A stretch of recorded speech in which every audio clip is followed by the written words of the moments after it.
I just wanted to start off with just a few comments. Really excited about getting going into game week here. I think we've had a great preseason camp, and so started that process this weekend in terms of getting prepared for Florida Atlantic.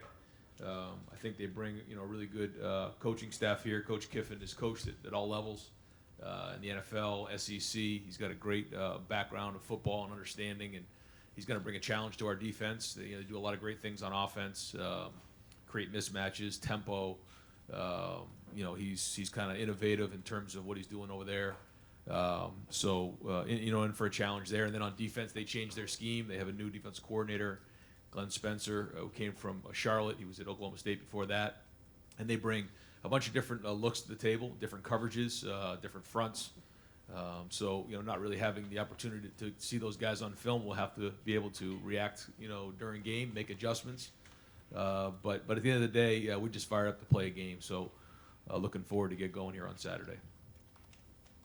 Open up for questions, front row, middle. Dave?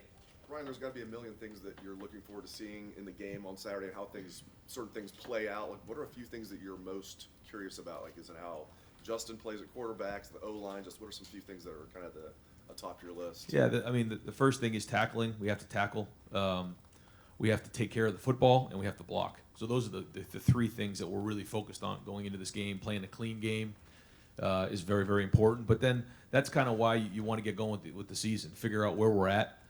We have a new scheme on defense. We have some new faces on offense, and we want to see what we look like. You play against the same offense and defense for a long period of time. It gets a little stale just in terms of the same looks over and over again. Now you're going to start seeing some different schemes against different players, find out where your matchups go, look like against other people, and figure out where we need to get better, because this is a journey. This is not a finished product by any stretch of the imagination, and kind of want to get to Saturday and figure out where the issues are, get those fixed, and figure out where we feel like we're in good shape and keep enhancing those. You know exactly how it's going to play out, but do you feel pretty confident kind of how Justin's going to play, or do you feel it's still kind of a mystery at this point? I feel when you've practiced so many times, you get a feel for what they're going to do. Typically guys don't change too much, when they're in a game, but this will be the first time he's live. We haven't taken him to the ground, so that'll be new, and we have to see how a lot of guys respond. We haven't done a ton of tackling with the ones, we have with the twos. It's been a very physical camp, but until you really tackle and you get out there, that's when you figure things out. I think you saw that maybe the other night, Saturday night. Just when you get out there and you start really playing the game, it's different than practice. So I think we're going to expect to see the way that the guys have practiced. They're going to play that way. There'll be some jitters early on that goes with the first game, but other than that, I think we'll get what we see in practice. Far left, Lori. Coach, last year you were really prioritizing continuity with Urban Meyer's program, so this is your first game as the head coach full-time. Is there anything you're changing about the game day structure for your guys? Still doing quick calls, still having an offensive player do the pep talk and a defensive player? Is there anything different this year? Yeah, we're doing a couple things just leading up to the game, but in terms of the traditions that have been before, we want to keep all those going. That's one of the greatest things about Ohio State is the traditions and the skull sessions and the walk and the quick calls with the students. We actually did that. We had almost 5,000 students in the stadium the other day. We went through it and taught them the quick calls. I think it's an unbelievable tradition, and then singing with the band afterwards. All those things are what makes Ohio State great. So we want to keep that going, and we're embracing that. The guys on the team had to learn, the young guys had to learn the fight song. We sang the fight song in the locker room after the mock game on Saturday. So we love the traditions. We've got to keep those going. So have you ever had a quarterback that was a proficient punter? I don't think so. FAU's quarterback punted 6 times last year. You don't have a guy that has been capable of that, you don't think? We have a pretty good punter in Drew Chrisman, so we like to use him. But there's a lot of reasons schematically to do that quick punt that they do. It kind of catches you off guard, and if you have somebody that can kind of get the ball to roll, especially on a turf field, it can carry a lot of ground down the field and get you pinned if you're playing the field position game, and it works for them. But Drew's our punter. Yeah. Front row left, Mitch. Ryan, going back to Dave's question from before, how satisfied are you with the 5 guys that you've settled on for the offensive line, considering the lack of game starting experience that you had there in the beginning to start camp. Are you pleased with those guys? You foresee them going in there most of the time? Are you thinking about rolling guys at this point? I think you're going to see probably 7 to 8 guys playing in the game on Saturday. We'll have our starting guys go out there, and I've said from the beginning, the guys who deserve to play in the game are going to have an opportunity to play, and so we got to make that decision going into the weekend and figure out, okay, does this guy deserve to play? Is he of starting caliber? And if he is, they're going to play. Every position's a little bit different, but I think we have pretty good depth there. Second row left, Bill. Ryan, as you studied this from last year coming into this year and then going through camp, how do you feel about the way you guys executed scoring touchdowns in the red zone, and whether or not that's going to be more of a strength for you guys this year than it was last year? How we did last year, looking at that. Yeah, I thought that early on we did some good things, throwing the ball. We got jammed up in 2 games. One of them was the Purdue game, where we're not very good down there in the red zone, and then we came back after that week and kind of changed our philosophy a little bit down there. And I thought from then on we were pretty good down there in terms of numbers. So that's something that we've spent a lot of time on in the off season and really tried to figure out a way to do that. It's a plan to win. You got to score touchdowns when you're in the red zone. And so, we have a good defense. We have good special teams. We're going to have opportunities to get the ball down there. And so we got to make sure we're scoring touchdowns when we're in that area. And you had to use a lot of those, in the Nebraska game in particular, you use a lot of those heavy packages. Does having someone like Justin maybe make you less reliable in having to get those extra bigger bodies out there? Is that the plan anyway? Well, he's definitely has the capability to run, more than Dwayne did, more like JT. So, that's something that is obviously a weapon down there. Is as you get lower, that safety now starts to get in the box. He's less likely to be in the middle of the field. He gets closer, and so the numbers, kind of favor the defense as you get tighter down into the red zone. So, having the ability to have a quarterback who can run helps with those odds. Did you come out of the mock game over the weekend solidifying which coordinators will be up in the box and which ones will be on the field? Yeah, I think that Mike and Kevin will be in the box. Jeff Halfley will be in the box. Greg Madison will be on the sideline.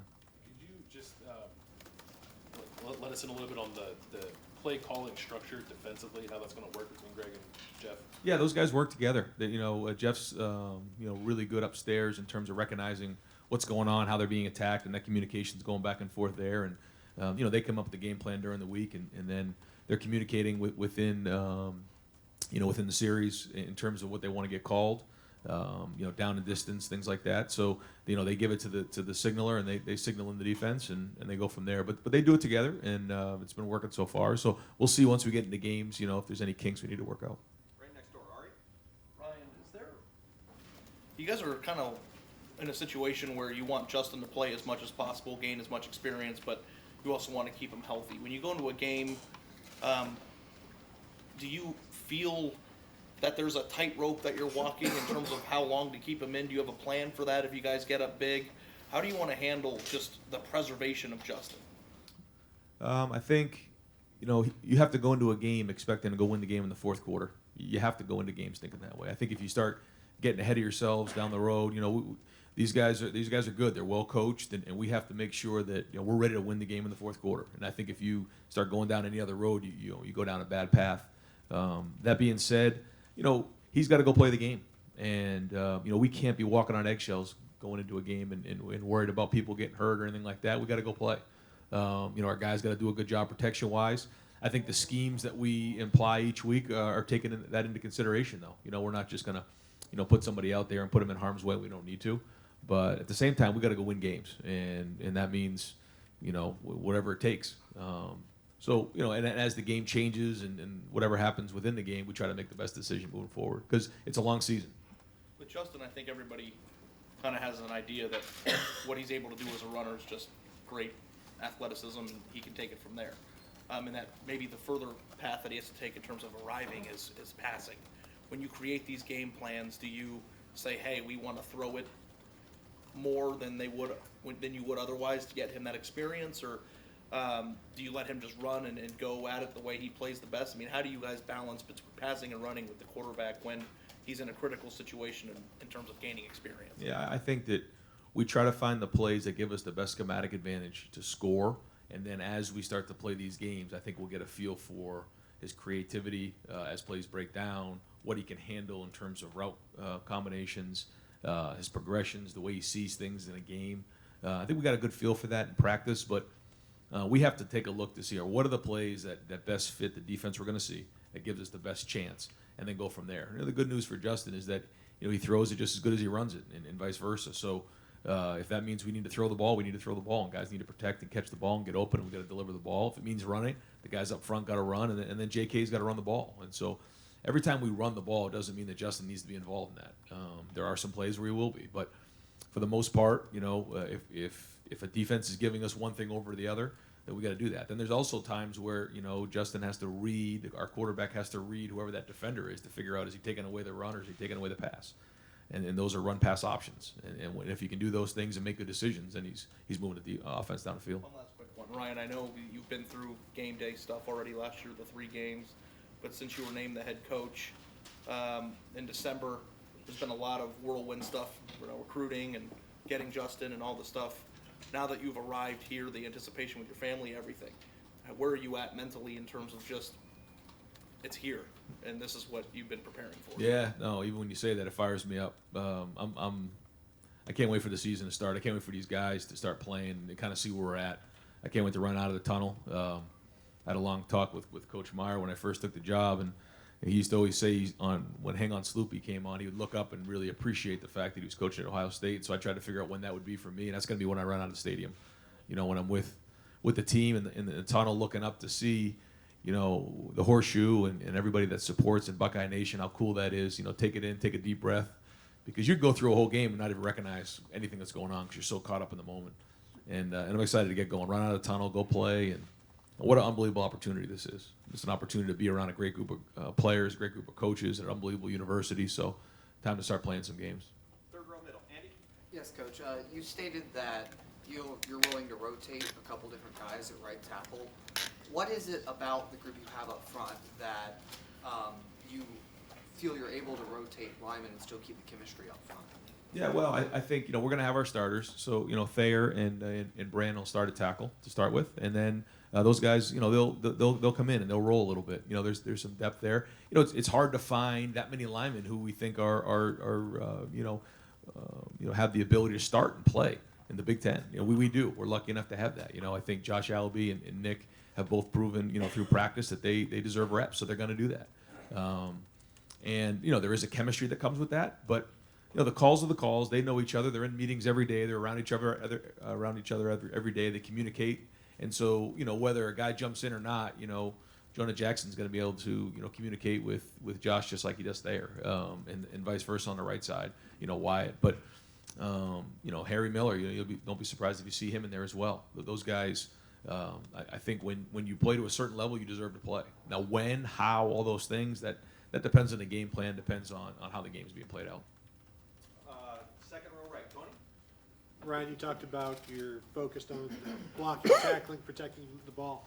What are your 2 biggest concerns, offense and defense, right now? Yeah, ball security and tackling. Those are the 2 things. Yeah, and I think so much of that comes with being tough.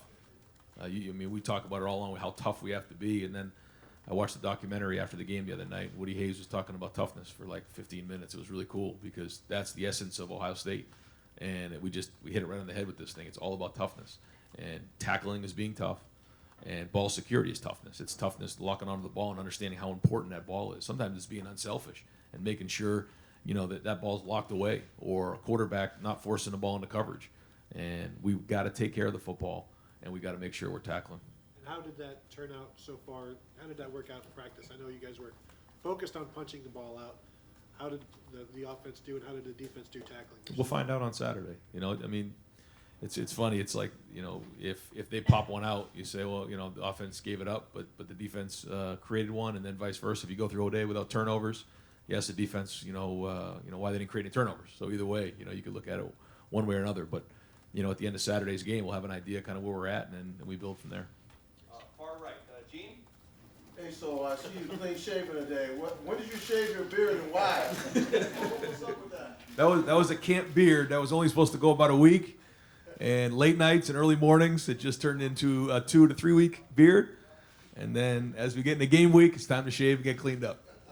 Front row right. Austin? Ryan, you've obviously practiced and gone to training camp against Ohio State defenses the last couple of years. What was it like this month going against them with that new staff? Were there some more challenging, different looks that you saw in the last couple of years? Yeah, I think they're practicing at a high level. I think you're seeing some linebackers who are showing up. They're getting their hands on balls. They're showing up in a run game. The D line is penetrating and they can get after the passer. And I think the secondary is playing at a high level right now. I think they're running around. They're playing with technique. They're playing with a lot of energy, and so it's been a challenge. It's been a challenge, especially when if we can get teams off schedule and get them into second long, then I think you're playing to our defensive strength. So I'm fired up to go see what it's going to look like, and it's not going to be perfect. I mean, there's going to be things that come along here in the first couple games that we're going to have to work through, and the biggest thing we got to do is we got to get them on the ground and make them play another play. But I'm proud of those guys, the way they've come out. They're hungry. I think they got something to prove.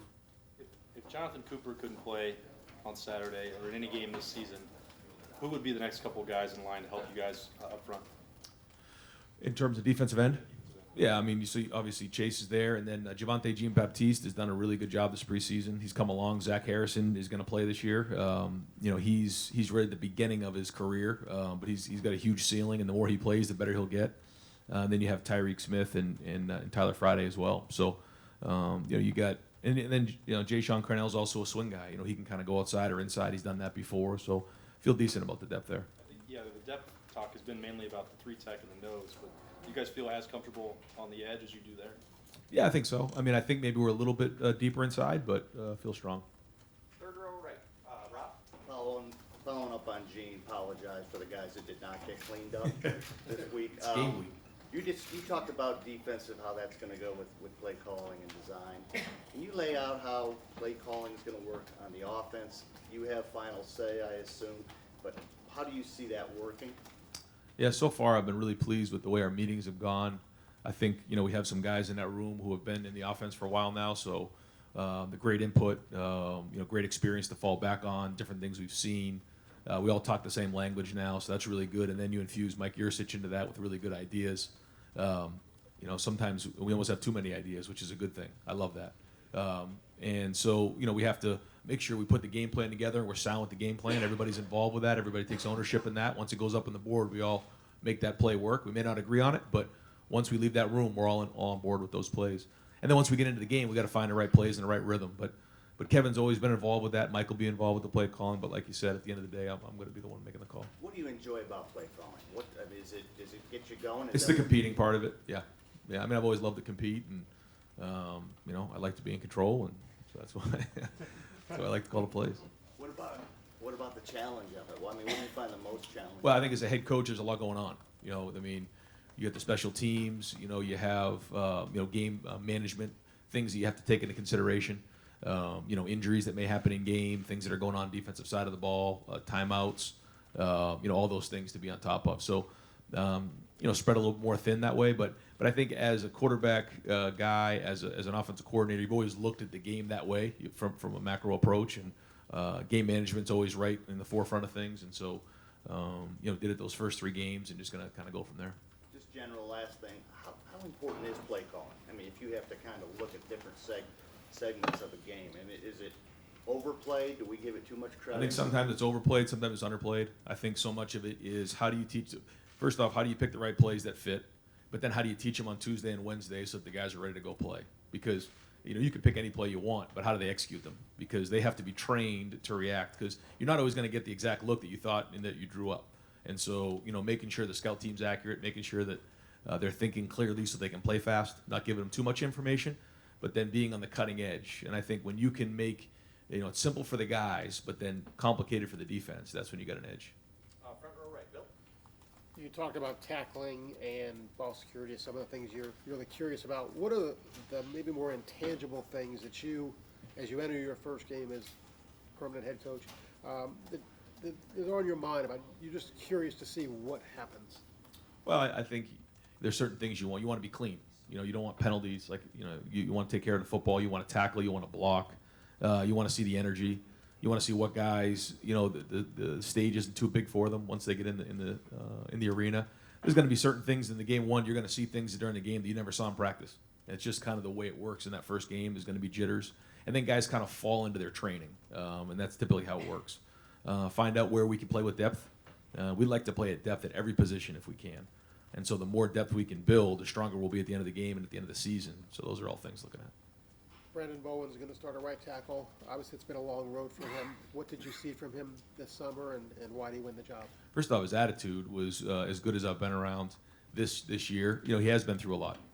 Personally, he's been through a lot with the injury, and so to see the way he's smiling, the way he's got a lot of energy, the way he's working, he's kind of changed his body with Mick in the weight room, and I just love his approach right now. He's practicing at a high level, and you know, when you're going against Chase Young and Coop and those guys every day in practice, you know, if you're blocking them, then you're doing a hell of a job. And so he's done that, and he's taken a mature approach to this thing. I think he's shown some leadership. He's more of an example guy than a vocal guy, but this is a guy who, you know, I think is going to have a great year. Second row right, Kyle. Yeah, I was curious, just as an offensive-minded head coach, what your involvement in defensive game planning or defensive meetings is. Very little. That's why we hired, you know, the guys that we did. There's so much experience there. Got a lot of trust in those guys. If I see something, then I'll go down there and ask why. Usually they have a quick answer, and you know, I trust those guys. And I think, you know, anytime you want to go run your offense or run your defense, I think if someone comes in and starts meddling around, then it's hard. And so, you know, certain standards, we have certain agreements on the way in and non-negotiables, and so, you know, we'll see where the season goes. But I trust those guys. Then you talked about being fired up for Saturday. How much did being in charge last August and for those 3 games kind of normalize this year's camp and take away any like nerves or anxiety that you otherwise might feel? The nerves and anxiety, that's not going to go away. Yeah, I mean, understanding what's at stake every time you step on that field, you know, that's part of it. So it doesn't matter if I'm game 1 or game, you know, 300. You know, it's always going to be that way. Because there's an expectation here, and I get that. That being said, I think, you know, at night you know what to expect. You've walked through it before. We've gone through pregame, we've gone through Friday, we've gone through the skull session, we've gone through the pregame, we've run out of the tunnel. We've done all those things together, other than a few of the freshmen. So we've walked those shoes already. So that's good to know. It's a little comforting that way, but at the same time we got to produce. Fourth row middle, Dylan. How much are you expecting the bowl position to be coming just right away to into the defensive scheme? Yeah, I'm excited to see what that does. You know, the bullet guys are, you know, they're talented guys, and so we want to see how that goes. But I think that you know, the skill set that they bring to the table is that I think fits them well. So in terms of what we're going to ask them to do, is really fits what they can do. So. Excited to see what they can do on Saturday, see how it fits in, see how it develops as the season goes on. Front row middle, Joey. You've talked about J.K. Dobbins being kind of a workhorse for you earlier in the season. Do you go into a season with a target number of carries for him per game? It's been a while since you guys have had a guy get like 20 carries a game. Yeah, no, not really, but he's going to have some 20 carry games. That's it. And he's been practicing with his pads down. He's been practicing tough, and you know, he's gotten stronger. He's lost, I think, like 4% body fat, which for him is tremendous. So I think he's ready for that kind of season. You know, he's been kind of splitting time with Mike over the last couple of years, and now he's got to be the workhorse, and I think he's ready for that. And as far as the injury policy, was that entirely dictated by your medical staff? Did you have input at all on that? I mean, obviously there's a kind of a gamesmanship element to it. Yeah, so we just had discussions, you know, with administration, with the medical staff, and sat down and made the decision that was the best for moving forward. Front row left, Doug. You watched the whole college football show after the game? Nah, I fell asleep. There was a lot of Ohio State in it. Yeah. A lot. Your game planning as you think about game planning, right? Not just like in meetings, but as you're driving in your car. What is the difference of maybe back when you were a coordinator, you just had little X's and O's dancing in your head, and now that you're a head coach, are you thinking about, is that guy going to class? Oh yes, like what's your free time, your daydreaming like? How is it different? It's a great question. It's a great question. I can always count on you for one of these questions. You know that. So one of the things I've done is when I go home at night or when I drive to work in the morning, I turn off the radio, I turn my phone off, and that's 20 minutes of just peace where I can focus on the team, I can focus on the defense, I can focus on the special teams, and take a picture of, you know, really thinking about it as a head coach. because once I get caught up in here and it's offense and scheme and different plays and things like that, I really dedicate that time to, like you said, let your mind wander in terms of what needs to get done. You know, where are we at with player personnel? Where are we at in those type of areas? Recruiting is always on the forefront. That's always number one. So that takes priority over everything. But those times in terms of driving to work and coming home, that's times where I really just try to focus on the things that you need to make sure that you're on top of as head coach. And you talked about like Mike having good ideas. We know Kevin's been a play caller in his career for a long time. Do you just not have as much time for your own creativity and because you have so many things to do that you have to lean on them a little bit more for stuff, or do you find time to be like, man, I really just need to think about red zone offense and sit down and decide what the plays are going to be? You know, how much of the thinking about offense have you given up, or how much have you made sure, no, I can't give that up. That's what I'm good at. I feel like because our staff, I'm in there so much, and Urban was involved last year, but now having Mike in there, and then having Brian Hartline a year older, having the experience of Tony and Stud in there, and then Kevin being in his third year, and we have some really good young coaches as well who have been in the program now for a while. We have catalogs of different ideas, and they'll come to me. They'll come in my office. They'll text me at night. They have different ideas. So I think our staff as a whole is stronger. They're creative, and so it isn't just me. It's that whole staff, and I think that they've all stepped up their game, and they're going to have to continuing throughout the season.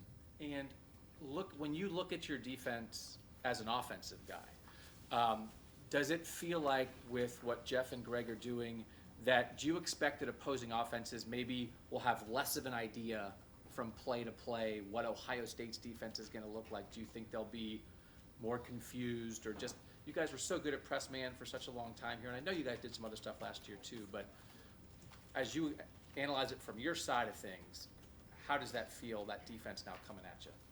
No, I think they do a nice job with disguising things and giving you a picture and doing something else. But more importantly, I think they're taking a lot of pride in being able to play fast and getting their cleats in the ground and playing tough and playing the run and making sure they're clean on their assignments and then playing with great passion. So that's where we got to see really good tackling on Saturday. We got to see guys run to the ball with great pursuit.